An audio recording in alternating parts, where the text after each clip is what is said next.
अब बात करते हैं हम कंप्रेसिबिलिटी फैक्टर की। ठीक है, कंप्रेसिबिलिटी फैक्टर क्या होता है? कंप्रेसिबिलिटी फैक्टर जो है उसको करेक्शन फैक्टर भी बोलते हैं और कभी डेविएशन फैक्टर भी बोलते हैं, क्योंकि ये कंप्रेसिबिलिटी फैक्टर ये वो फैक्टर होता है जो आइडियल गैस और रियल गैस को, ठीक है, रिलेट करने की या ये बताने की कोशिश करता है कि कोई भी रियल गैस आइडियल गैस से कैसे डिफरेंशिएट हो रही है या उसमें कितना डेविएशन, मतलब आइडियल का जो नेचर है उससे कितना डेविएशन आ रहा है। ठीक है, तो वो जो करेक्शन है कि आइडियल और रियल के बीच में जो डिफरेंस आ रहा है वो एक जो करेक्शन दे रहा है, इसलिए इसको एक करेक्शन फैक्टर भी देते हैं। दूसरा कि आइडियल नेचर से वो कितना अबाव जा रहा है या बिलो जा रहा है, मतलब जो भी है उस करेक्शन कितना उससे डेविएशन हो रहा है आइडियल सिचुएशन से या आइडियल गैस से, तो इसलिए इसको एक डेविएशन फैक्टर भी बोलते हैं। ठीक है, तो यही मैंने लिखा है कंप्रेसिबिलिटी फैक्टर को। It is also known as correction factor और डेविएशन फैक्टर। ठीक है, और इसको Z से रिप्रेजेंट करते हैं। ठीक है, it is also known as correction factor और deviation factor. It gives idea about deviation of gas from ideal behaviour. ठीक है, अब यहां पे देखना P versus V, pressure versus volume curve for a given gas at constant temperature. एक gas लिए मैंने, किसी कंटेनर में मान लो एक गैस ले लिया मैंने और उसका टेम्परेचर मैंने रखा कांस्टेंट। ठीक है, अब कंटेनर में लिए गैस ले लिए तो उसके नंबर ऑफ मोल्स भी क्या हो जाएंगे? फिक्स्ड। तो एक फिक्स्ड अमाउंट ऑफ गैस लिए मैंने एक क्लोज कंटेनर में जिसका टेम्परेचर मैं मेंटेन रख रहा हूं, मतलब कांस्टेंट टेम्परेचर पे। ठीक है, तो n number of mole constant हो गया, टेम्परेचर कांस्टेंट हो गया। तो हमारा जो फर्स्ट लॉ था कौन सा? Boyle's law, eight constant temperature variation of pressure versus volume. ठीक है, तो उसका कर्व कैसे बनेगा? हमें पता भी आइडियल गैस के अंदर PV इक्वल्स टू nRT में P is inversely proportional to V, inversely curve बनेगा। ठीक है, तो ये प्रेशर और वॉल्यूम के बीच में एक गैस का कांस्टेंट टेम्परेचर पे कर्व है। जो ये व्हाइट लाइन से मैंने ड्रॉ करा है ये है आइडियल गैस का कर्व। ठीक है, आइडियल गैस इस तरीके से प्रेशर वर्सेस वॉल्यूम के बीच में बिहेव कर रही है। अब जब रियल गैस, ठीक है, अब एक्चुअल में कोई गैस ली है तो उसको ऑब्जर्व जब करा, ठीक है, रियल गैस को जब ऑब्जर्व करा तो ये जो डॉटेड लाइन जो ब्राउन कलर से आपको दिख रहा है ये, ठीक है, यहां से ये थोड़ा सा जैसे जैसे क्या हो रहा है प्रेशर बढ़ता जा रहा है। ठीक है, जैसे जैसे क्या हो रहा है यहाँ से प्रेशर बढ़ रहा है और यहाँ से वॉल्यूम बढ़ रहा है। तो जैसे जैसे प्रेशर बढ़ रहा है मतलब प्रेशर बढ़ेगा तो डेविएशन और क्या होता जा रहा है? बढ़ता जा रहा है। ठीक है, और जैसे जैसे क्या हो रहा है प्रेशर यहां से लो हो रहा है तो ये इसकी तरफ आ रहा है, किसकी तरफ? ठीक है, आइडियल की तरफ आ रहा है और फिर इसमें धीरे धीरे से वापस इसमें एक डेविएशन क्रिएट हो रहा है। तो इस पॉइंट पर अगर मैं मान लूं कि इसने आइडियल और जो रियल है दोनों की कर्व इंटरसेक्ट करे, मतलब इस पर्टिकुलर प्रेशर या वॉल्यूम पे मैं मान लेता हूं कि इसका क्या है, एक आइडियल बिहेवियर है इसका। लेकिन जब इससे ऊपर जा रहा हूं तो जो ये आइडियल का कर्व है उससे कुछ ज्यादा इसका वॉल्यूम आ रहा है, क्योंकि ये जो बता रहा है क्या बता रहा है? वॉल्यूम ही तो बता रहा है। इस साइड चल रहे तो ये क्या बता रहा है? वॉल्यूम। तो आइडियल गैस से जो इसका वॉल्यूम आ रहा है वो रियल गैस का वॉल्यूम थोड़ा, यानी रियल में उसका वॉल्यूम क्या आ रहा है? धीरे धीरे ज्यादा, यानी उसका वॉल्यूम का क्या होता जा रहा है? डेविएशन होता जा रहा है। तो इससे ज्यादा हो रहा है, कर्व से ज्यादा हो रहा है, तो इसको हम बोलते हैं पॉजिटिव डेविएशन। ठीक है, ये रियल गैस है डॉटेड और ये व्हाइट वाली मैंने आइडियल गैस लिखा है। और जो ये इससे ज्यादा, ठीक है, आइडियल से ज्यादा हो गया तो मैं उसको बोल रहा हूँ पॉजिटिव डेविएशन। जब ऐसे ही नीचे आ रहे प्रेशर लो करते आ रहे तो इसका वॉल्यूम कुछ ज्यादा ही कम हो जा रहा है, नहीं? ठीक है, मतलब आइडियल से नीचे आ जा रहा है। तो आइडियल से नीचे आ रहा है मतलब कम हो जा रहा है, तो हमने उसको क्या बोला है? Negative deviation. तो हमने पढ़ा है कि ठीक है PV equals to nRT ideal gas को आइडियल गैस को क्या करती है? फॉलो करती है, जबकि जो रियल गैस होती है वो PV इक्वल्स टू nRT को फॉलो नहीं करती है। ठीक है, तो वही चीज आगे लिखा है कि जो Z है, ठीक है, जो Z है जिसको हम क्या बोल रहे हैं? Compressibility factor.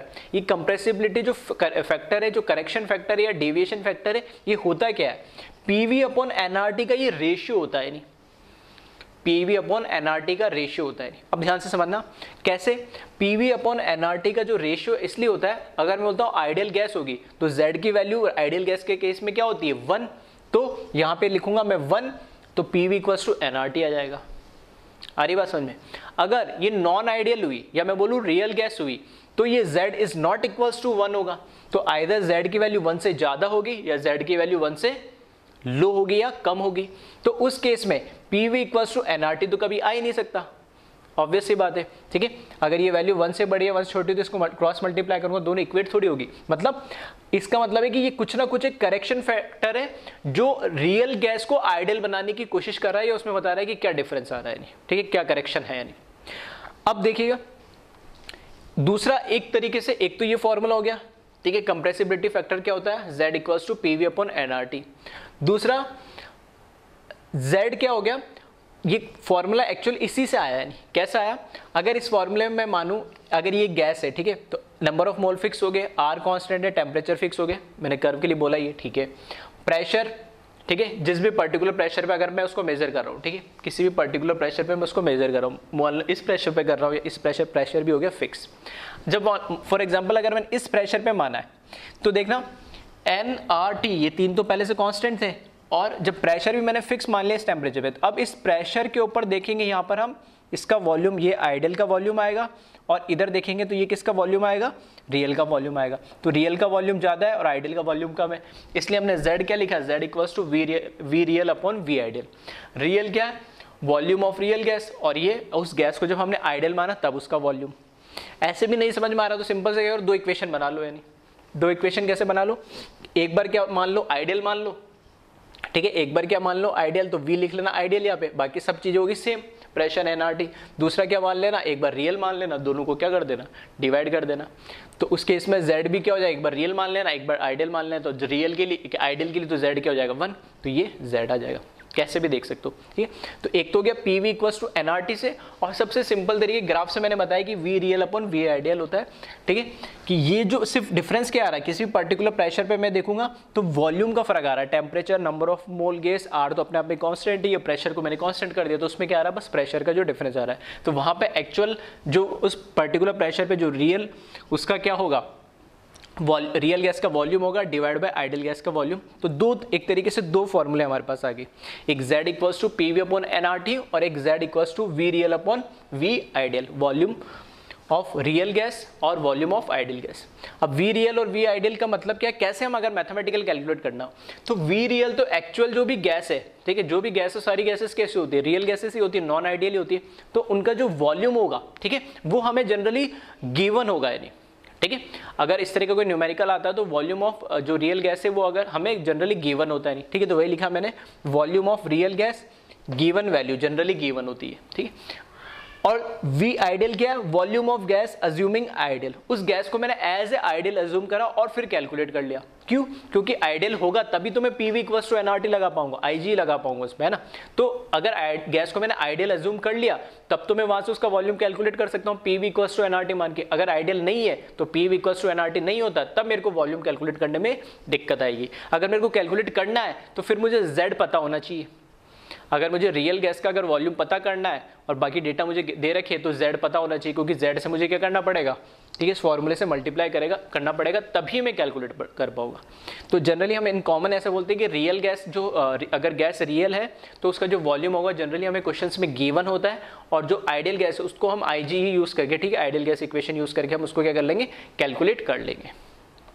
अब देखें, ये हम ऑलरेडी पढ़ चुके हैं कि आइडियल गैस होता है वो PV इक्वल्स टू NRT को फॉलो करेगा, ठीक है। तो यहाँ पे एंड Z इक्वल्स टू 1 है, तो यहाँ पे Z इक्वल्स टू 1 रखेंगे तो PV इक्वल्स टू NRT अपना आप आ जाएगा। जबकि रियल गैस जो होती है वो PV इक्वल्स टू NRT को इसलिए नहीं फॉलो करती है, उसके इक्वल नहीं होती, क्यों, क्योंकि वहाँ पे Z is not equals to 1, क्योंकि यहाँ पे Z 1 नहीं होगा बराबर के, तो 1 से बड़ा होगा या 1 से छोटा होगा, तो ये कभी, ठीक है, इक्वल तो होंगे नहीं, उसके बीच में कुछ ना कुछ इस टर्म से, ठीक है, यहाँ पे 2, 3, 4 या 0.1, 0.2 कुछ तो मल्टीप्लाई होगा, ठीक है, तभी वो बराबर हो पाएगा। अब इसमें देखते कि हमें पता लग गया कि अगर Z 1 है तब तो रियल आइडियल हो गया, बात ही खत्म होगी। अब Z नॉट इक्वल्स टू 1 है तब वो कैसे होगी, रियल गैस, या उसको हम क्या बोलते हैं, नॉन आइडियल भी बोलते हैं, ठीक है। चाहो तो यहाँ पे लिखना चाहो तो ब्रैकेट में लिख लेना, नॉन आइडियल, रियल को हम नॉन आइडियल गैस भी बोल सकते हैं, ठीक है।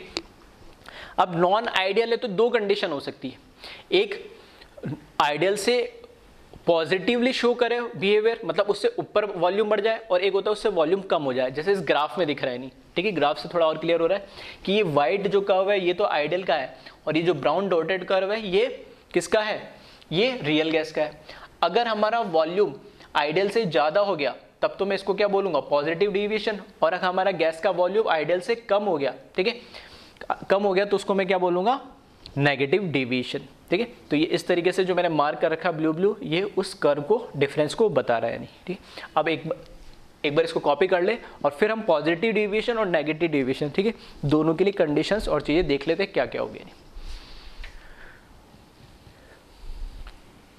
ठीक है, तो इसमें देखिए अब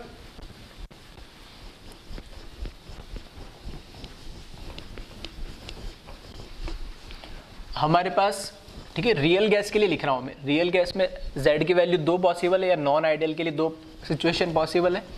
तो देखिए फर्स्ट है पॉजिटिव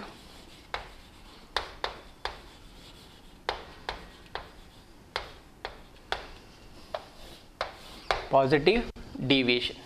ठीक है, पॉजिटिव डिविएशन का मतलब क्या है कि यहां पर देखना, सिंपल सी बात करूं अगर मैं, ठीक है, स्टार्ट हम करते हैं Z से, हम स्टार्ट करते हैं इसमें। तो पॉजिटिव डिविएशन की अगर मैं बात करूं तो Z हमने क्या लिखा, V real upon V ideal. यहां पे देखना पॉजिटिव डिविएशन है, तो पॉजिटिव डिविएशन में किसी भी पर्टिकुलर प्रेशर पे जो वॉल्यूम होगा रियल गैस का वो ज्यादा होगा जब उसको मैं अज्यूम क्या करूंगा, आइडियल से। तो V रियल ज्यादा होगा V आइडियल से, मतलब न्यूमरेटर बड़ा है डिनोमिनेटर से, तो न्यूमरेटर जब भी बड़ा होगा तो इसकी वैल्यू हमेशा क्या मिलेगी, 1 से बड़ी मिलेगी। तो पॉजिटिव डिविएशन में जो Z की वैल्यू होगी वो क्या होगी, ग्रेटर देन 1 होगी, यानी ठीक है 1 होगी तब तो आइडियल हो गया, और नॉट इक्वल्स टू 1 है तब नॉन आइडियल या रियल हो गया। अब रियल में भी 2 सिचुएशन बनेगी, पॉजिटिव डिविएशन और नेगेटिव डिविएशन। तो वही समझ रहा हम, पहला क्या हो गया, पॉजिटिव डिविएशन में Z की वैल्यू, ठीक है, ग्रेटर देन हो जाएगी 1। अगर ये देखना Z की वैल्यू अगर ग्रेटर देन 1 हुई, ये वैल्यू ग्रेटर देन 1 हुई, ठीक है, तो ये वैल्यू 1 से बड़ी कब होगी, जब इसका न्यूमरेटर इसके डिनोमिनेटर से क्या होगा, बड़ा होगा। ठीक है ना, सीधी सी बात है।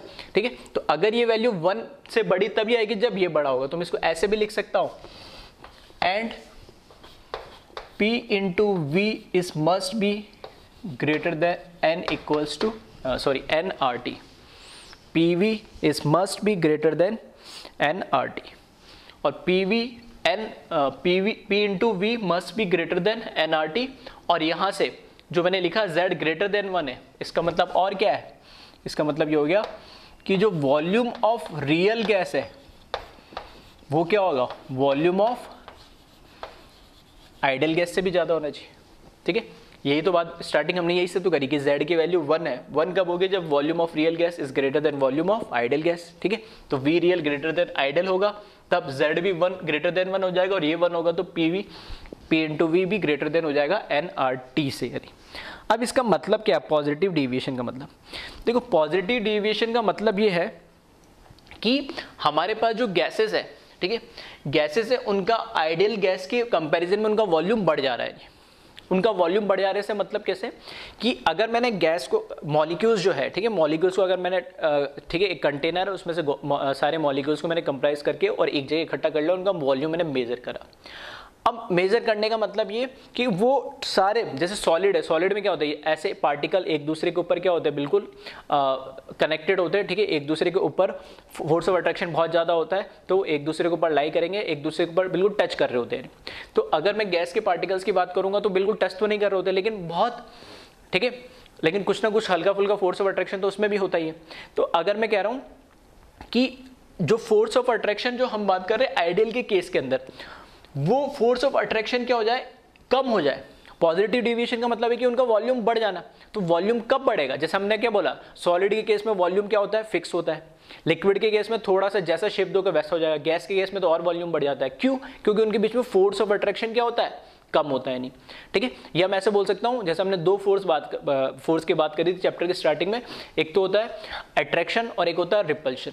ठीक है, म्यूचुअल अट्रैक्शन, ठीक है, टेंडेंसी ऑफ अट्रैक्ट करने की और एक टेंडेंसी रिपेल करने की। नहीं, ठीक है, तो इस केस में अगर वॉल्यूम बढ़ रहा है या मैं मॉलिक्यूल्स के बीच में बोलूं फोर्स ऑफ अट्रैक्शन जो है वो कम है, या उल्टा बोल सकता हूं अगर उसमें रिपल्सिव फोर्स ज्यादा डोमिनेट कर रहा है, ठीक है, रिपल्सिव फोर्स ज्यादा डोमिनेट कर रहा है, रिपल्शन उसमें ज्यादा है, तो ऑब्वियसली बात है वॉल्यूम बढ़ेगा। अगर एट्रैक्टिव फोर्स उसमें ज्यादा होता आइडियल के अकॉर्डिंग, तो वॉल्यूम क्या होता, कम होता। तो यहां यही हो रहा है। जहां पर भी मैं बोल रहा हूं पॉजिटिव डेविएशन, पॉजिटिव डेविएशन का मतलब क्या है कि उसका वॉल्यूम बढ़ जा रहा है। तो वॉल्यूम क्यों बढ़ जा रहा है, क्योंकि उसमें रिपल्सिव फोर्स ज्यादा है, मतलब मॉलिक्यूल दूर दूर जाना चाहते हैं एक दूसरे से, एक दूसरे दूर दूर जाना चाह रहे हैं, तो वॉल्यूम अपना आप क्या हो गया, बढ़ गया। नेगेटिव डेविएशन क्यों आ रहा है, नेगेटिव डेविएशन इसलिए आ रहा है क्योंकि इसका वॉल्यूम क्या आ रहा है, रियल का कम आ रहा है, तो जितना होना चाहिए उससे और कम हो गया। क्यों कम हो गया उसमें, क्योंकि मॉलिक्यूल्स के अंदर, पार्टिकल्स के अंदर फोर्स ऑफ अट्रैक्शन और क्या हो गया, बढ़ गया। यानी ठीक है, तो ये दोनों डिफरेंस है इसमें कि पॉजिटिव डेविएशन में रिपल्सिव फोर्स डोमिनेट करता है और नेगेटिव डेविएशन में अट्रैक्टिव फोर्स डोमिनेट करता है। किससे डोमिनेट करता है एज कंपेयर टू, अगर मैं आइडियल के बिहेवियर से बात करूं। तो यहां पर ठीक है, तो यहां पर यही चीज मैं लिख रहा हूं इस केस में, जो पॉजिटिव डेविएशन है, ठीक है, पॉजिटिव डेविएशन हमें क्या बताता है कि गैस के मॉलिक्यूल्स के अंदर, ठीक है, गैस के मॉलिक्यूल्स के अंदर रिपल्सिव जो फोर्स है वो थोड़ा सा कैसा होता है, डोमिनेटिव टाइप होता है। यानी अगर मैं बोल रहा हूं कि अगर वॉल्यूम ऑफ,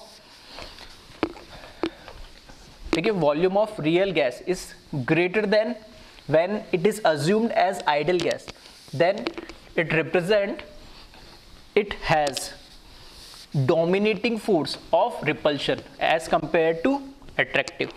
ठीक है, तो यहां मैं लिख सकता हूं,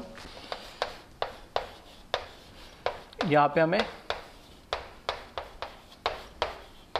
रिपल्सिव फोर्स को रिप्रेजेंट कर रहा है। यानी ठीक, इसी तरीके से अगर मैं बात करूं नेगेटिव डेविएशन की, ठीक है, तो अगर पॉजिटिव डेविएशन अपन को बिल्कुल समझ में आ रहा है, तो फिर नेगेटिव डेविएशन में तो कोई प्रॉब्लम होनी नहीं है, सब बिल्कुल उसका रिवर्स हो जाएगा। ठीक है, तो नेगेटिव डेविएशन का मतलब क्या है कि रियल का वॉल्यूम कम है किससे, आइडियल से, रियल का कम है आइडियल से, तो z इक्वल्स टू हमने लिखा था V real upon V ideal, और अगर वी रियल कम है तो z की वैल्यू क्या मिलेगी, लेस देन 1, तो बस ये हो जाएगा z equals to less than 1, और z लेस देन 1 है तो इसका मतलब क्या हो जाएगा, P V is also less than 1 nRT, that is volume of real is less than volume of ideal. ठीक है, और ये कब हो रहा है वो अभी मैं समझा चुका हूँ। अगर इसका वॉल्यूम कम हो रहा है, वॉल्यूम जितना होना चाहिए तो उससे कम हो गया, इसका मतलब क्या, उनके अंदर पार्टिकल्स के अंदर, मॉलिक्यूल्स के अंदर अट्रैक्टिव फोर्स डोमिनेट है, यानी अट्रैक्टिव फोर्स। ठीक है, ये इसको एक बार आप कॉपी कर लो, इस पे क्वेश्चंस कैसे बनते हैं, ठीक है, उसको भी एक बार हम साथ के साथ देख लेते हैं ताकि और चीजें हमें क्लियर हो जाएगी।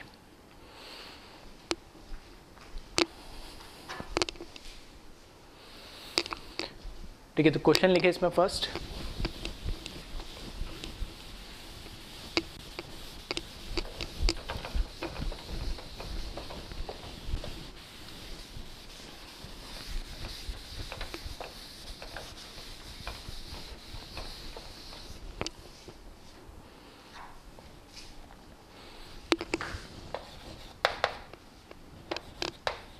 ठीक है, volume of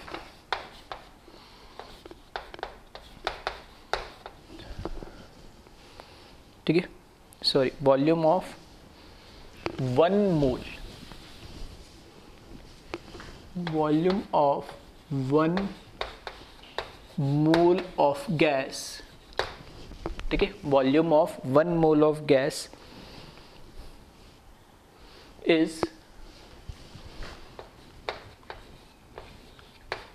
25 litre at STP। ठीक है, एक इंफॉर्मेशन हमें गिवन दे रखी है। फर्स्ट पार्ट इसमें जो उसने पूछा है, predict the nature of gas,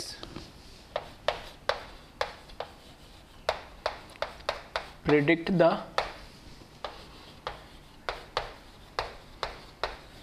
nature of gas. Nature से क्या मतलब है कि गैस कैसी है, आइडियल है, नॉन आइडियल है, या आइडियल है या रियल है, ठीक है, ये हमें बताना है, प्रेडिक्ट करना है नेचर को। तो कैसे करोगे, एक बार थोड़ा सा वीडियो को पॉज करके सोचे, ठीक है। सब चीज़ें हमने ऑलरेडी पढ़ ली है, ठीक है। मैथमेटिकल में प्रूव कर दूंगा, कोई दिक्कत नहीं है, ठीक है। लॉजिकल भी प्रूव कर देंगे, लेकिन चीज़ें समझ में आ रही है नहीं आ रही वो एक बार आप खुद से सोचे क्या क्वेश्चन पूछा है और क्या हमें बताना है उसमें, ठीक है। तो आई थिंक कई लोगों को बिल्कुल समझ में आ गया होगा अभी कि क्या क्वेश्चन में पूछना जा रहा है। इसने बोला है कि कोई गैस है, volume of 1 mole of gas is 25 litre at STP. STP का मतलब क्या है, स्टैंडर्ड टेम्परेचर और प्रेशर, मतलब टेम्परेचर 273 केल्विन और 1 एटीएम प्रेशर। अब हमें पता है कि 1 एसटीपी पे, ठीक है, गैल-लुसेक्स लॉ क्या बोलता है, एट एसटीपी पे 1 mole of any kind of gas, ठीक है, कोई सी भी गैस हो, 1 mole of any gas consist of 22.4 litre of volume, ठीक है। अगर कोई भी गैस है और उसका 1 मोल है तो वो क्या कंसिस्ट करेगा, 22.4 लीटर। और वो कहाँ से हमने कैलकुलेट करा है, PV equals to nRT IgE use करके। तो किसके लिए है वो, आइडियल गैस के लिए। अगर 22.4 लीटर नहीं आ रहा है तो ऑब्वियस ही बात है 1 मोल एसटीपी पे अगर 22.4 लीटर नहीं आ रहा है तो वो गैस कैसी हो गई है, नॉन आइडियल या रियल गैस हो गई है, ठीक है। सिंपल सा आंसर। अब इसमें भी अगर मैं ये पूछ लेता कि अगर ये नॉन आइडियल है या रियल गैस है, ठीक है, नॉन आइडियल या रियल गैस है, तो रियल में भी बताए क्या होगा, पॉजिटिव डिविएशन होगा या नेगेटिव डिविएशन होगा। तो ऑब्वियस सी बात है, हमें क्या है, अगर रियल का वॉल्यूम और आइडियल का वॉल्यूम चेक कर लो, अगर रियल का वॉल्यूम आइडियल से ज़्यादा आ रहा है तो पॉजिटिव डिविएशन, और आइडियल से कम आ रहा है तो नेगेटिव डिविएशन। तो 22.4 से तो ये क्या है, ज़्यादा वॉल्यूम है, तो कैसा आ जाएगा, पॉजिटिव डिविएशन। वो ग्राफ से भी मुझे क्या कर रहा है, दिख रहा है, ठीक है। तो पॉजिटिव डिविएशन में वॉल्यूम हमेशा क्या आता है, ज़्यादा आता है। अब देखो यहाँ पे प्रेशर अपने आप कांस्टेंट हो गया, एसटीपी पे 1 एटीएम, टेम्परेचर 273 केल्विन हो ही गया, ठीक है, 1 मोल फिक्स कर ही दिया, तो सिर्फ वेरी क्या कर रहा है, वॉल्यूम। आ रही बात समझे, इस तरीके के, ठीक है, लॉजिकल्स क्वेश्चंस ऑब्जेक्टिव में पूछे जाते हैं। तो इसमें देखें क्या लिखे हम, predict the nature of gas में, ठीक है, वी नो दैट, ठीक है, we know that ideal gas equation that is PV is equals to nRT, ठीक है, PV equals to nRT at STP, ठीक है, at STP volume of ideal gas is 22.4 litre, ठीक है, at STP volume is equals to 22.4 litre of 1 mole gas. सही है। जबकि यहाँ पे जो रियल V रियल है वो कितना आ रहा है हमारे पास, 25 litre of 1 mole of gas, that is V real is greater then V ideal. दोनों इक्वल होते तब मैं बोल देता कैसे, आइडियल गैस है ये, ठीक है। अब नॉन इक्वल है तो कैसे बोलूंगा, ये रियल गैस है। और रियल गैस में भी और स्पेसिफिक करना है मुझे, तो आइडियल रियल का ज़्यादा आ रहा है आइडियल से, तो मैं इसको क्या बोलूँगा, real gas having positive deviation. Clear है, ये मैंने डायरेक्ट लिख दिया, चाहो फिर भी नहीं समझ में आ रहा तो कैलकुलेट करके देख लेना। मैथमेटिकल में बोल रहा था प्रूव करने के लिए, कैसे, प्रेशर रखना, एसटीपी का मतलब 1 एटीएम, आर 0.08 यूज करोगे, एटीएम लीटर के अंदर, mole per kelvin, temperature 273 kelvin, n की वैल्यू 1, कैलकुलेट कर लेना, 22.4 लीटर आएगा, ठीक है। तो ये हुआ इसका फर्स्ट पार्ट, ठीक है, इसको कॉपी कर ले एक बार। सेकेंड पार्ट लिखे इसमें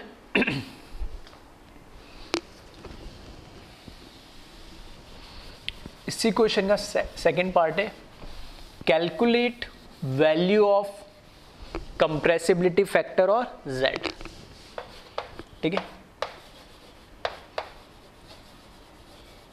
कैलकुलेट वैल्यू ऑफ, ठीक है, मैं शॉर्ट में सिर्फ Z लिख रहा हूं, दैट इज कंप्रेसिबिलिटी फैक्टर, ठीक है, तो calculate value of compressibility factor, या इस तरीके भी से हो सकता था, वो ये सिर्फ ये पूछ लेता predict the value of z, और ऑप्शन दे देता 4, z equals to 1, z less than equals to 1, z greater than equals to 1, none of this, ठीक है, इस तरीके से। तो ये ठीक है, एग्जैक्ट वैल्यू भी ना पूछे तो भी आप बता सकते हो। तो इसको आप कैलकुलेट कर ले,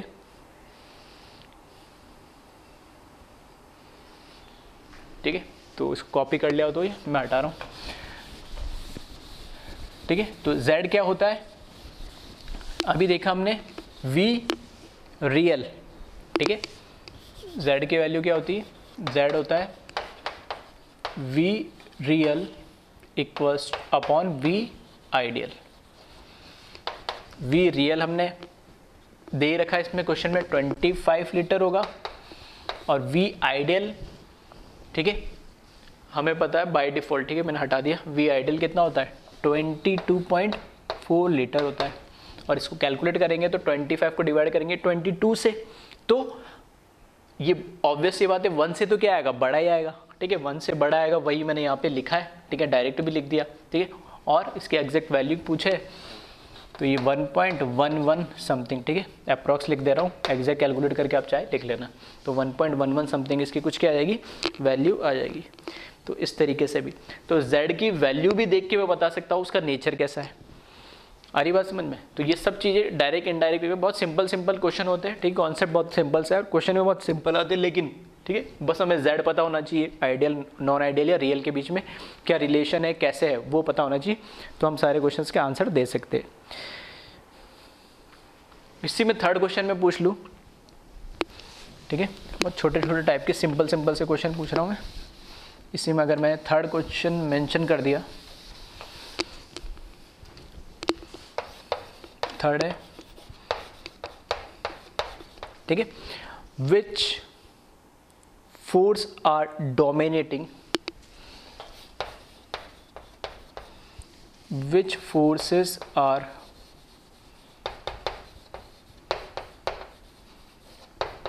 डोमिनेटिंग इन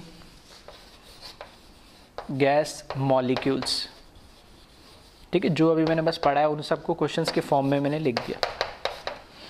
तो वॉल्यूम, ठीक है, z ग्रेटर देन 1 का मतलब कब होगा, जब पॉजिटिव डेविएशन होगा, और पॉजिटिव डेविएशन का मतलब वॉल्यूम बढ़ जाना। और वॉल्यूम कब बढ़ेगा, जब फोर्स ऑफ अट्रैक्शन कम हो जाएगा, उल्टा बोल दूंगा मैं, दो फोर्स होते हैं, एक अट्रैक्शन और एक रिपल्शन। तो वॉल्यूम बढ़ रहा है मतलब रिपल्शन ज़्यादा हो रहा है, ठीक है, तो डोमिनेटिंग फोर्स क्या होगा, रिपल्सिव होगा। और अभी मैंने, ठीक है, पॉजिटिव डेविएशन में ये क्लियर भी कर दिया था, लिखवा भी दिया था, रिपल्सिव होता है, और नेगेटिव डेविएशन में अट्रैक्टिव फोर्स होता है। तो इस तरह के छोटे छोटे क्वेश्चंस आपसे अच्छे पूछे जा सकते हैं।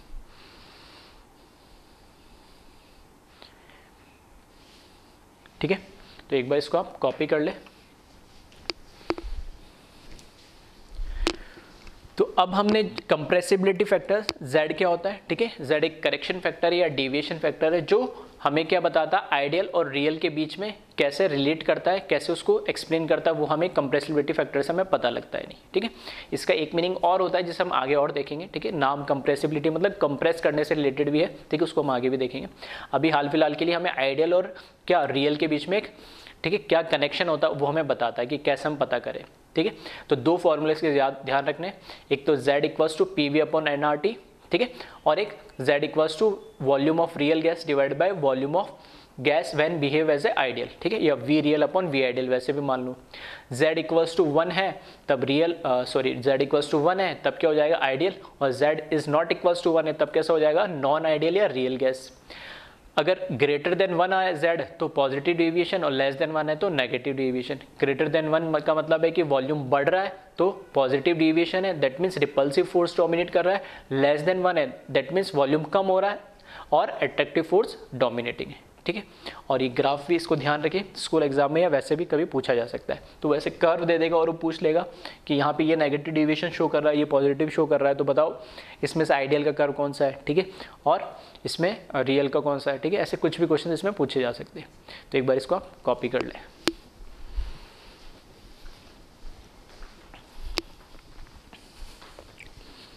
नेक्स्ट टॉपिक है तुम्हारा variation of z with p। Z मतलब कंप्रेसिबिलिटी फैक्टर और प्रेशर के बीच में हम वेरिएशन मतलब कर्व को पढ़ रहे हैं एट कांस्टेंट टेम्परेचर, ठीक है। तो variation of Z with P। अब एक कर्व ड्रॉ किया गया है, ठीक है, कंप्रेसिबिलिटी मतलब Z के बीच में और प्रेशर के बीच में। तो क्या क्या ऑब्जर्वेशंस मिले उसे हम देखते वन बाय, ठीक है। तो फर्स्ट ऑब्जर्वेशन ये देखा गया है, hydrogen and helium show positive deviation at all pressure, ठीक है। इसका क्या मतलब है, ठीक है, हर एक पॉइंट को यहाँ से समझ चलते हैं। ये Z है वाई एक्सिस पे और ये Z है और यहाँ पर क्या आ जाएगा, ये P आ जाएगा, ठीक है। इसको चेंज कर लेना, Z वर्सेस, ठीक है, P कर्व है ये, ठीक है। तो यहाँ पर वाई एक्सिस पे Z है और एक्स एक्सिस पे P है, यहाँ Z बढ़ रहा है और यहाँ P बढ़ रहा है। दो तीन चीजें पहले हम समझ लेते हैं इसमें। यहाँ से ये जो एक स्ट्रेट लाइन मैंने खींची है, ठीक है, स्ट्रेट लाइन मैंने खींची मतलब प्रेशर कुछ भी हो Z की वैल्यू हमेशा क्या होगी, 1 होगी। तब गैस कैसी होगी, आइडियल गैस। मतलब ये स्ट्रेट लाइन हमें एक आइडियल गैस को रिप्रेजेंट कर रही है, जहां पे Z की वैल्यू हमेशा क्या होगी, 1 होगी। मतलब ये Z यहाँ पर 1 मान लिया मैंने, इधर 1 मान लिया Z की वैल्यू, तो ये चेंज नहीं हो रही है, ठीक है। Z हमेशा 1 रहता है आइडियल गैस के। 1 से ऊपर जाएंगे तो हमें पता पॉजिटिव डिविएशन आएगा, जहां पर Z की वैल्यू ग्रेटर देन 1 होगी। 1 से नीचे आएंगे तो Z की वैल्यू लेस देन 1 हो जाएगी और उसको हम क्या बोलते हैं, नेगेटिव डिविएशन। मतलब ये इससे अबाव वाला एरिया हमें पॉजिटिव डिविएशन बता रहा है, इससे बिलो वाला एरिया हमें क्या बता रहा है, नेगेटिव डिविएशन बता रहा है, ठीक है। अलग अलग तरह के ग्राफ पढ़ रहे, पिछला वाला ग्राफ अलग था, पिछला वाला ग्राफ, ठीक है, P वर्सेस B के बीच में हमने पढ़ा था। अब ये Z वर्सेस P के बीच में, ठीक है। इसी तरीके से Z वर्सेस T टेम्परेचर के बीच में भी हम देखेंगे, ठीक। अब कांस्टेंट हमने क्या लिया, यहाँ पे टेम्परेचर लिया और अलग अलग गैसेस ले लिए हमने, ठीक है। अलग अलग गैसेस पे हम ऑब्जर्व कर रहे हैं कि Z और P का क्या वेरिएशन आ रहा है, ठीक है।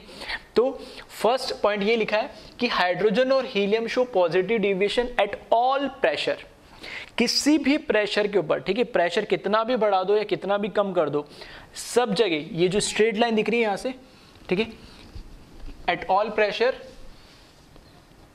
ठीक है, H2 and helium show positive deviation at all pressure and showing straight line.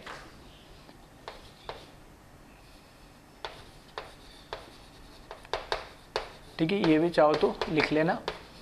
Curvature नहीं होता इसमें, क्या होती है, स्ट्रेट लाइन होती है। ये दिख रहा है, जैसे बाकी तुम्हें दिख रहा होंगे कर्व दिख रहे होंगे, ये एकदम स्ट्रेट लाइन होती है।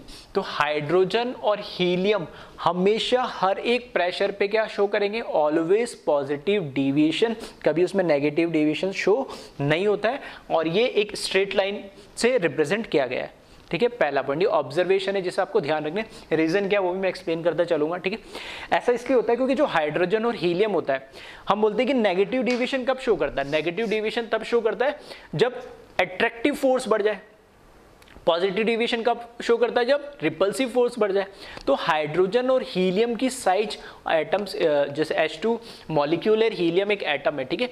तो इनके अंदर जो एटम्स की साइज एक तो बहुत छोटी है, ऊपर से ये अपने आप में, ठीक है, H2 हाइड्रोजन और हाइड्रोजन, एक इलेक्ट्रॉन इसमें एक इलेक्ट्रॉन इसमें, दोनों कंबाइन हुए एक मॉलिक्यूल बनाया और अपने आप में वो क्या हुए, सेटिस्फाई हो गए, ठीक है, वैलेंसी के थ्रू। और वो कैसे, स्टेबल हो गए। नहीं, कोई भी नेचर के अंदर एटम या मॉलिक्यूल कोई बॉन्ड बनाता और तोड़ता है इसी वजह से, क्योंकि उसको मोर स्टेबिलिटी चाहिए होती है।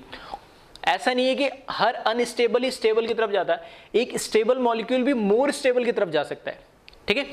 दूसरी चीज कि जब भी कोई बॉन्ड बना रहा है या बॉन्ड तोड़ रहा है तो उसका मतलब है कि उसको और ज्यादा स्टेबिलिटी मिल रही होगी किसी ना किसी तरीके से। अगर एक मॉलिक्यूल पहले से स्टेबल है तो जरूरी नहीं है कि स्टेबल है तो कभी रिएक्ट ही नहीं करेगा, वो रिएक्ट कर सकता है। अगर उसके सामने ऐसा कोई दूसरा एटम या मॉलिक्यूल आ जाए जो हाईली अनस्टेबल है तो वो उसको स्टेबलाइज करने के लिए भी हो सकता है ये रिएक्ट करे और ओवरऑल जो सिस्टम है वो मोर स्टेबल बन जाए। नहीं, तो सारा खेल किसका होता है, स्टेबिलिटी और एनर्जी का होता है। एनर्जी कम, स्टेबिलिटी ज्यादा, ये दोनों चीज हमेशा, ठीक है, दोनों चीज हमेशा इनवर्स चलती है या एक दूसरे की रेसिप्रोकल होती है। बिल्कुल से सीधी सी बात है, अगर हमारे अंदर एनर्जी ज़्यादा आ जाएगी, ज़्यादा ठीक है, ग्लूकोज वगैरह ठीक है, हमने फ्रूट्स वगैरह खा लिए, तो ऑब्वियस सी बात हम बैठने वाले, थोड़ी स्टेबिलिटी तो खत्म हो जाएगी, हम उछल कूद मचाएंगे, ठीक है, एंजॉय करेंगे।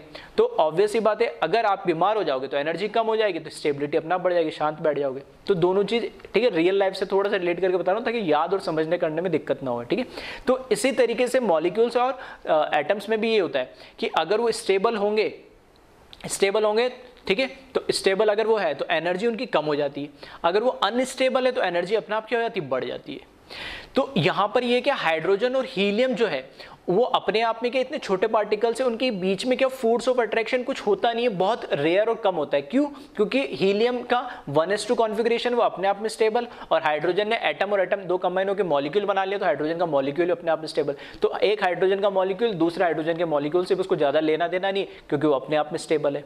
ऐसे हीलियम का अपना एक एटम दूसरे हीलियम के एटम से ज्यादा उससे कोई लेना देना नहीं, क्योंकि अपने आप में स्टेबल है। तो उनके बीच में एक अट्रैक्टिव फोर्स इतना अच्छा नहीं होता है, इनके बीच में वीक वंडरवॉल फोर्सेस होते हैं नहीं। और ये वीक वंडरवॉल फोर्सेस कौन कौन से होते हैं, इसको हम केमिकल बॉन्डिंग में डिटेल में पढ़ेंगे, ठीक है। तो ये सब चीजें इसलिए कि वहां पे इनके बीच में फोर्स ऑफ अट्रैक्शन इतना अच्छा नहीं है, या मैं ऐसे बोल सकता हूं रिपल्शन फोर्स ज्यादा बढ़ गया, ठीक है। रिपल्शन ज्यादा बढ़ने का मतलब क्या हो गया, अट्रैक्शन अच्छा नहीं, कैसे भी आप बोल सकते हो। तो इसमें अट्रैक्टिव फोर्स इतना अच्छा नहीं होता, तो रिपल्सिव फोर्स इसमें डोमिनेट कर जाता, इसलिए हर एक प्रेशर के ऊपर, ठीक है, ये कैसा पॉजिटिव डेविएशन शो करता है, ठीक है। अब आए सेकेंड पॉइंट पे, ठीक है, रिमेनिंग ऑल गैसेस, ठीक है, बहुत इंपॉर्टेंट पॉइंट है, ध्यान है। रिमेनिंग ऑल गैसेस का मतलब है, अब आपको ये पॉइंट ध्यान रखना है, ठीक है। तो आप समझ में आ गए इसकी इंपॉर्टेंस कि हाइड्रोजन और हीलियम ही हर एक प्रेशर पे क्या शो करेगा, पॉजिटिव डेविएशन।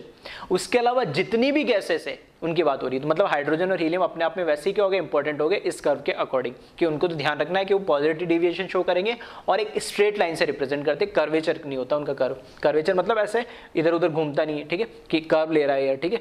कर्वेचर मतलब स्ट्रेट लाइन, बिल्कुल सीधा।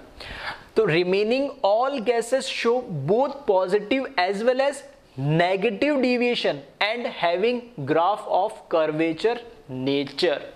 इसके अलावा मतलब रिमेनिंग ऑल गैसेस मतलब हाइड्रोजन और हीलियम के अलावा जितनी भी हमारी नेचर में गैसेस होती है, सभी के सभी पॉजिटिव डेविएशन भी शो करेगी as well as negative deviation भी शो करती है। अब ऐसा है क्या सर, पॉजिटिव भी नेगेटिव, मतलब ये क्या मतलब, एक बार में तो एक ही होगा ना? हाँ, एक बार में एक ही होगा। एक पर्टिकुलर प्रेशर पे अगर वो पॉजिटिव शो कर रही होगी तो फिर किसी पर्टिकुलर प्रेशर पे वो नेगेटिव डेविएशन शो कर रही होगी। अरे, और ये हर एक गैस शो कर रही होगी। कैसे? एग्जांपल से देखते हैं। ये सबसे ऊपर वाला जो कर्व है देखना, ये कर्व जो जा रहा है ये है, यहाँ लिखा मैंने नाइट्रोजन, ये नाइट्रोजन का कर्व है। नाइट्रोजन भी कैसी है, गैस होती है। तो इसने क्या करा, इस ग्राफ से इस z = 1 जो आइडियल को शो कर रहा है, इससे हम जब नीचे जाएंगे तो क्या होगा, नेगेटिव डेविएशन। तो जैसे जैसे मैंने क्या करा, इसका प्रेशर बढ़ाया, जैसे जैसे प्रेशर बढ़ाया तो z की वैल्यू कम होती गई। यहाँ मिनिमम आई नाइट्रोजन के लिए, ठीक है, यहाँ मिनिमम नाइट्रोजन के लिए जो मैंने बड़ा सा डॉट लगा रखा है, इसको डिप ऑफ द कर्व बोलते हैं। डिप मतलब कितना गहराई में गया कर्व, ठीक है।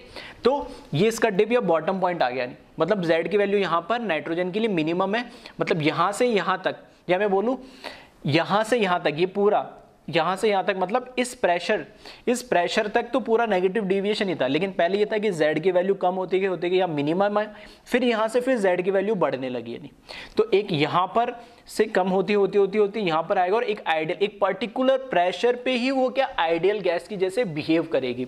आ रही बात समझ में? हर एक गैस हर एक प्रेशर पे आइडियल गैस जैसे बिहेव नहीं करती, कोई स्पेसिफिक प्रेशर पे ही करेगी, और जनरली कहाँ, लो प्रेशर पे हम बोलते हैं। तो ये देख सकते हो यहाँ पे प्रेशर क्या है, हम थोड़ा लो, बिल्कुल लो का मतलब नहीं है बिल्कुल जीरो कर दूं, कम प्रेशर पे, और इसके आगे जाओगे तो क्या हो जाएगा, हाई प्रेशर, तो ग्राफ आगे बढ़ता ही जाएगा। नहीं, ठीक है। तो यहाँ पर क्या है कि जो कर्व चल रहा है वो यहाँ एक मिनिमम वैल्यू पे है और फिर उसकी वैल्यू बढ़ती गई है। तो देखना यहां से यहां तक तो इसने कैसा बिहेव करा, नेगेटिव डेविएशन जैसा। फिर इस प्रेशर के आगे ये कैसा बिहेव कर रहा है, पॉजिटिव डेविएशन जैसा। मतलब एक ही गैस अलग अलग नेचर शो कर रही है अलग अलग प्रेशर पे। प्रेशर जब कम था तो उसने नेगेटिव डेविएशन शो करा, और जब प्रेशर बढ़ गया और तो उसने क्या शो करा, पॉजिटिव डेविएशन करा। तो वही बोला, remaining all gases show negative as well as positive deviation. आ रही बात समझ में। और इनका जो कर्व का जो नेचर होता है कैसा होता है, कर्वेचर होता है, तो वो आपको दिख ही रहा है, ये स्ट्रेट लाइन, यहाँ से स्ट्रेट लाइन शुरू हुई लेकिन ये कर्व यहाँ से घूमता हुआ जा रहा है, तो एक स्ट्रेट लाइन ही कर्वेचर नेचर का होता है। ठीक है, अब इसको समझते हैं ऐसा क्यों हो रहा है। तो हमने स्टार्टिंग में पढ़ा था रियल गैस जो होती है लो प्रेशर पे कैसे, हमने पढ़ा था एक कंडीशन, ठीक है, low pressure and high temperature, low pressure and high temperature पे रियल गैस आइडियल जैसे बिहेव करती है। तो यहाँ सिर्फ प्रेशर की बात हो रही है, तो ये लो प्रेशर है, यानी यहाँ पर आके, ठीक है, प्रेशर ये इसका हर गैस का एक स्पेसिफिक प्रेशर होता है, वो लो प्रेशर सबके लिए अलग अलग हो सकता है, गैस पर डिपेंड करेगा।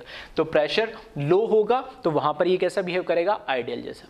अब ये डिप ऐसा गहरा होने का मतलब क्या है कि इसमें फोर्स, जैसे जैसे मैं प्रेशर को बढ़ाता जा रहा हूं, ठीक है, जैसे जैसे मैं प्रेशर को बढ़ाता जा रहा हूं, तो ये जो फोर्स ऑफ अट्रैक्शन पहले तो क्या हुआ, नीचे जाने का मतलब क्या हुआ, नेगेटिव डिविएशन, और नेगेटिव डिविएशन का मतलब क्या हुआ, फोर्स ऑफ अट्रैक्शन बढ़ रहा है। तो ये फोर्स ऑफ अट्रैक्शन पहले तो क्या हुआ, बढ़ा, पहले तो क्या हुआ, फोर्स ऑफ अट्रैक्शन बढ़ा, उसके बाद फोर्स ऑफ अट्रैक्शन कम होने लग गया और रिपल्शन होने लग गया। ऐसा क्यों, देखो पहले एक कंटेनर था, तो उसमें मैंने क्या करा, मॉलिक्यूल को कंप्रेस करना शुरू करा, तो मॉलिक्यूल पहले पास में मैं इनको लाना शुरू कर रहा हूं, तो उनमें एक अट्रैक्शन बढ़ रहा है नहीं, लेकिन अट्रैक्टिव फोर्स की, ठीक है, केमिकल बॉन्डिंग चैप्टर में, ठीक है, स्टार्टिंग में एक कर्व होता है, ठीक है, पोटेंशियल एनर्जी का, जिसमें वो बताता है कि एक मिनिमम, ठीक है, एक मिनिमम लेवल तक ही हम एक दो मॉलिक्यूल को पास में ला सकते हैं, फिर उसके बीच में क्या होता है भाई, अट्रैक्शन क्या होता है, अट्रैक्शन ये होता है कि एक एटम या दो एटम में अलग अलग पास में ला रहा हूं। फॉर एग्जाम्पल हाइड्रोजन को मान लो, दो हाइड्रोजन के एटम में क्या ला रहा हूं, पास में ला रहा हूं। तो हाइड्रोजन का जो न्यूक्लियस है जिसमें क्या प्रोटॉन है, जिसपे पॉजिटिव चार्ज है, और दूसरे एटम की शेल में एक इलेक्ट्रॉन है, उस पर नेगेटिव चार्ज है,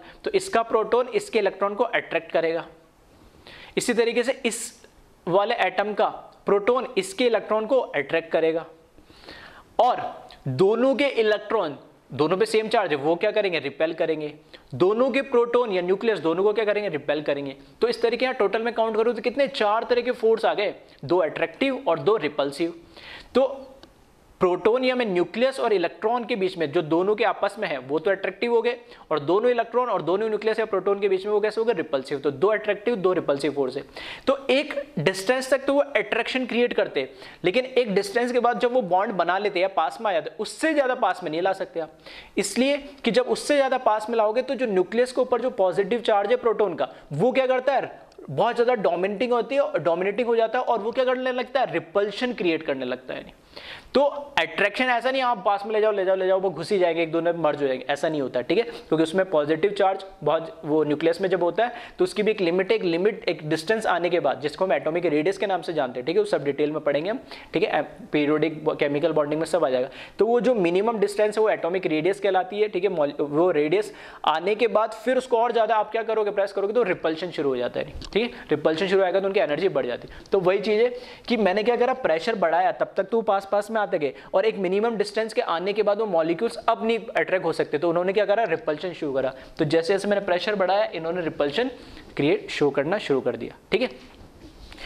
तो अब यहां देखना, फर्स्ट कर्व तो है नाइट्रोजन का, सेकंड जो कर्व है वो है ऑक्सीजन का, और जो थर्ड कर्व है वो है CO2 का। तीन गैसेस लिए मैंने, कोई भी गैसेस ले ले तो कोई फर्क नहीं पड़ता, लेकिन हाँ कौन सी गैस का कर्व ऊपर होगा और कौन सी गैस का कर्व नीचे होगा ये हमें पता होना चाहिए, और वो कैसे पता करें, ठीक है। तो फिर से यहां पर एक जो मैं नाम ले रहा हूं बार बार, वंडरवॉल फोर्सेस, ठीक है, तीन तरह के फोर्स होते हैं, लंडन फोर्स, कैसम फोर्स, डेबाई फोर्स, ठीक है। तो ये हम केमिकल बॉन्डिंग में डिटेल में पढ़ेंगे, लेकिन इतना ध्यान रखना, जो लंडन फोर्स होते हैं वो लंडन फोर्स डायरेक्टली प्रोपोर्शनल होते हैं किसके, मॉलिक्यूलर मास के। जितना ज्यादा मॉलिक्यूल का मास होगा उतना ही फोर्स ऑफ अट्रैक्शन ज्यादा होगा, ठीक है, इतना सा आप अभी ध्यान रखना है। Van der Waals forces is proportional to molecular mass of gases particles. जितना ज्यादा मॉलिक्यूलर मास होगा उनमें फोर्स ऑफ अट्रैक्शन क्या होगा, उतना ही ज्यादा होगा। तो यहां से देखिए, नाइट्रोजन का मॉलिक्यूलर मास है 28, O2 का मॉलिक्यूलर मास है 32, और CO2 का मॉलिक्यूलर मास हुआ 44। तो 28, 32, 44, जैसे जैसे मोलर मास बढ़ता गया, जैसे जैसे मोलर मास बढ़ता गया, फोर्स ऑफ अट्रैक्शन बढ़ता गया। क्या होता गया, फोर्स ऑफ अट्रैक्शन बढ़ता गया। या 28 का फोर्स ऑफ अट्रैक्शन, फिर 32 का उससे ज्यादा होगा तो फोर्स ऑफ अट्रैक्शन और बढ़ा तो ये कर्व और डीप चला गया नहीं, और फिर 44 हुआ तो और फोर्स ऑफ अट्रैक्शन बढ़ेगा तो और चला गया। तो जितना ज्यादा फोर्स ऑफ अट्रैक्शन होगा उतना ही क्या होगा, नेगेटिव डेविएशन होगा। तो ये कर्व का जो डिप, इसको नाम क्या दिया है, DIP, डिप बोला गया, ठीक है। ये नाइट्रोजन कर्व का डिप है, ये ऑक्सीजन कर्व का डिप है और ये CO2 कर्व का डिप है। तो जैसे जैसे मॉलिक्यूलर मास बढ़ता जाएगा, मॉलिक्यूलर मास बढ़ता जाएगा मतलब अट्रैक्टिव फोर्स बढ़ता जाएगा, अट्रैक्टिव फोर्स बढ़ता जाएगा मतलब नेगेटिव डेविएशन बढ़ता जाएगा, नेगेटिव डेविएशन बढ़ता जाएगा मतलब हर एक कर्व का डिप बढ़ता जाएगा। आ रही बात समझ में? तो बस आगे यही लिखा है मैंने, at low pressure negative deviation and at high pressure show positive deviation. ये मैं ऑलरेडी डिस्कस कर चुका हूं कि लो प्रेशर पे नेगेटिव डेविएशन होता है और हाई प्रेशर पे क्या होता है, पॉजिटिव डेविएशन, क्योंकि वहां रिपल्सिव फोर्स डोमिनेट करने लगता है। लो प्रेशर पे अट्रैक्टिव फोर्स और हाई प्रेशर पे रिपल्सिव फोर्स।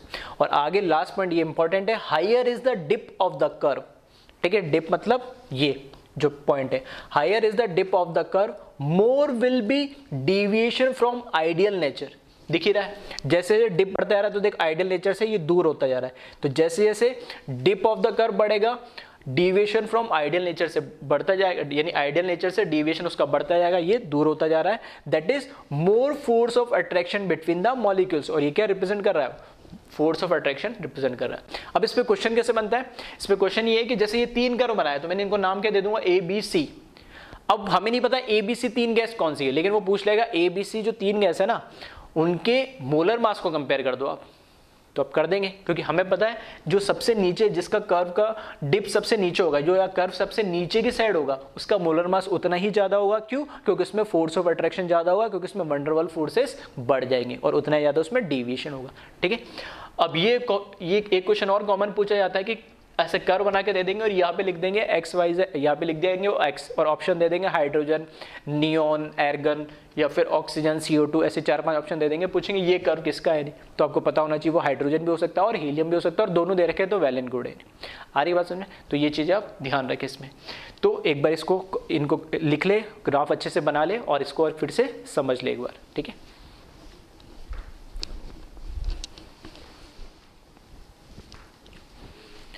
नेक्स्ट ऐसा ही सेम कर्व है, बस अब क्या करते हैं हमने, जो मैं कह रहा था टेम्परेचर के लिए हम कर्व ड्रॉ करेंगे। तो टेम्परेचर के लिए मतलब है कर्व वही है, कंप्रेसिबिलिटी फैक्टर जो हमारा Z है उसका वेरिएशन हमने दिखाया अभी भी प्रेशर के साथ ही है।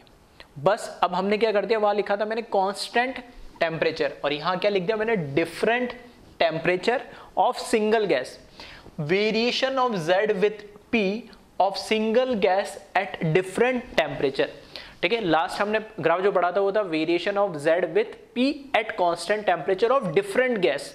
यहां है variation of Z with P of single gas at different temperature, ठीक है। वहां कांस्टेंट टेम्परेचर पे अलग अलग गैसेस की हम बात कर रहे थे, ठीक है, और यहां हम एक ही गैस की अलग अलग टेम्परेचर पे बात करेंगे, ठीक है। दोनों में डिफरेंस अब समझ में आ रहा होगा।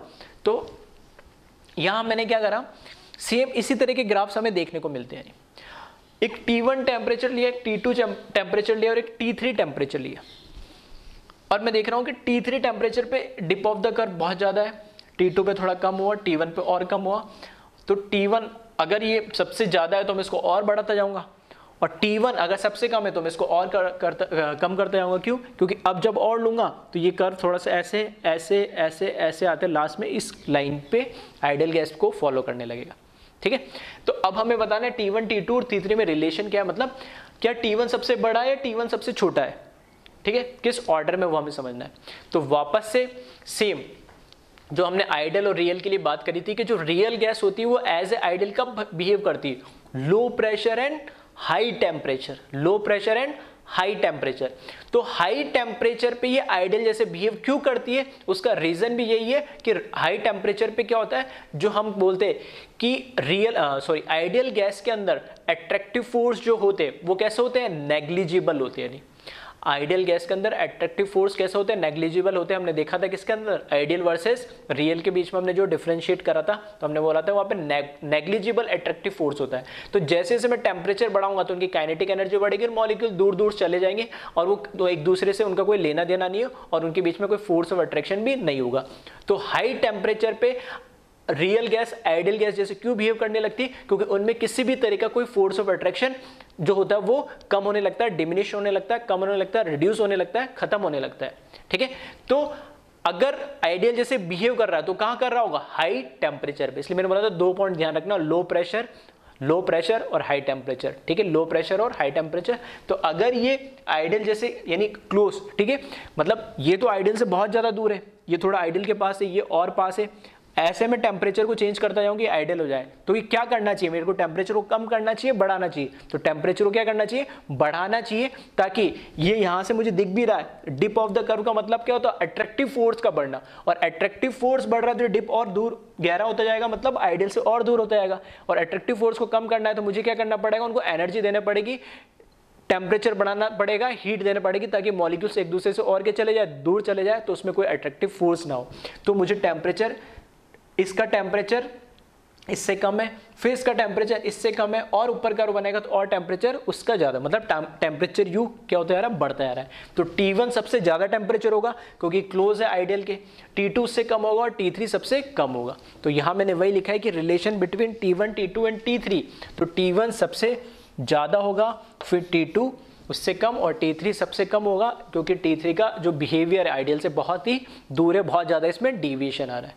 ठीक है, तो ये दो तरह के कर्व है दोनों कर्व Z वर्सेस P के बीच में। ठीक है, फिर से क्लियर कर देता हूं। पहला कर्व था Z versus P of different gases at constant temperature, and this curve is Z versus P of single gas at different temperature। ठीक है, अलग अलग टेम्परेचर पे एक ही गैस की बात कर रहे हैं, यहां पर कोई भी एक सिंगल गैस है। ठीक है, तो इसको एक बार आप कॉपी कर लिया।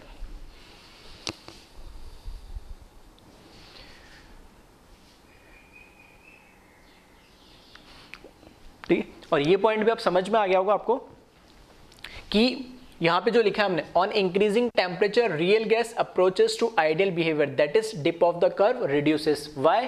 Because force of attraction between them, या force of attraction between the molecules reduces. As the force of attraction between the molecules reduces, it behave like a ideal gas. ठीक है, जैसा हमने उसमें पढ़ा था। नहीं, ठीक है, तो इसमें चाहो तो पॉइंट भी लिख लेना। As temperature increases,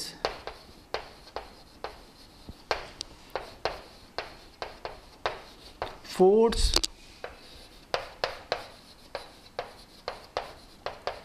of attraction between gaseous molecule reduces।